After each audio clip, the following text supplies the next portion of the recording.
what is your firm's base case on how this whole Brexit thing ultimately plays out and what's going to happen from it? I don't know if anyone really hazards base cases anymore. I think you just lay out what are some of the scenarios, you try to put some probabilities on it. But what's a bit astounding after everything that we've gone through and what happened over the weekend, all the different scenarios for the outcome from Brexit. And by that I mean you have a hard Brexit, you have the UK having a second referendum so that the whole thing gets reversed. To different versions of the deals that we've had proposed so far, from Boris Johnson's to Theresa May's. All of those options are actually still possible. It will depend on what happens in Parliament this week.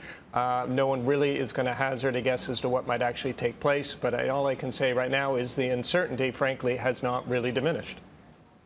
So is it flip a coin? I mean, how much uncertainty, Daniel, is there? I mean, if no one knows what's going to happen, how do we know what to do? Mm-hmm. Well, you can look at how sterling's reacting, which so far still seems to be pricing in a lower probability of a hard Brexit. We're now above 130 to the dollar. So at this point, there is on the margin more optimism. We do agree that the odds of a hard Brexit have fallen. But what then the outcome is beyond that, I think that's really where it becomes quite difficult to hazard any kind of prognosis about what kind of deal you're going to end up at the end of this. So only thing with some certainty, it seems the probability of a hard Brexit has fallen, but certainly it still exists. But then there are many other options to the hard Brexit that we don't know really which one it's going to be yet. So where do we invest? What are some of BNP Paribas' best investment ideas right now, Daniel?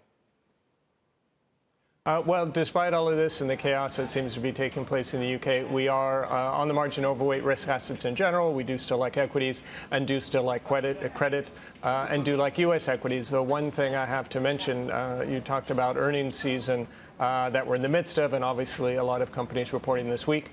I think one thing we need to pay attention to more necessarily than the actual earnings results is the guidance that we get from companies. And the guidance that we got last week was not very good. You had 25 companies report on Thursday and Friday, and only 4 of them raised guidance, which is historically very low percentage. So even if the numbers seem to come in good or come in well for this quarter, if you've got lowered guidance through the rest of the year and into next year, I think the market is going to trade more on that than necessarily on the earnings.